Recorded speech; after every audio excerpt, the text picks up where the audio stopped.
This is Keep the Faith Ministry News. I'm Hal Mayer. A prominent progressive pastor has said viewing pornography is just fine, especially if it is ethically sourced porn. Reverend Nadia Bolz-Weber of the Evangelical Lutheran Church in America, or the ECLA, heads a congregation composed of many LGBT members and which features a minister of fabulousness, according to gay news site outinjersey.net. That website recently released a lengthy interview with the female pastor in which she shared some of her pro-LGBT and pro-pornography opinions.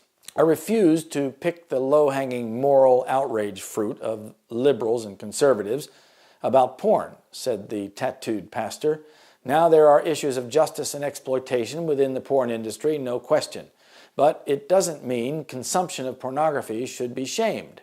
There is ethically sourced porn, continued the Colorado pastor. There are people who say it's sexual immorality, but if you take liberals and conservatives who show outrage and made a Venn diagram of those who consume pornography, you'd see a huge overlap.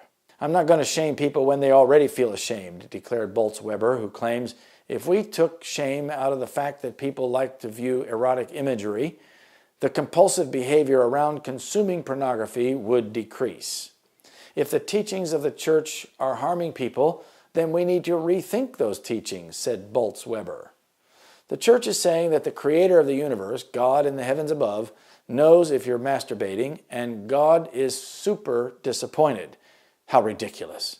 That causes harm because these teachings are done in God's name, she said. Reverend Bolz-Weber's soon-to-be-published book is titled Shameless, The Sexual Reformation.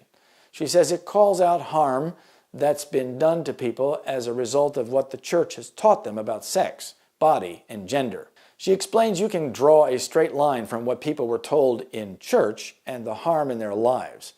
The book explores that. Exposing the ELCA, a website which is critical of the teachings and pastoral practices of the Lutheran subdenomination, identifies Bolz-Weber as its most famous pastor, author, and speaker, noting that she was chosen to speak to 31,000 ELCA teenagers at a summer youth conference. This is false teaching, and people need to get out from under their leadership, declares Exposing the ELCA. And things are even going to get worse, continues the report. With the approaching release of Nadia's new book, you can be assured that this is just the beginning of troubling and Bible-defying teaching ELCA leaders and members will consume.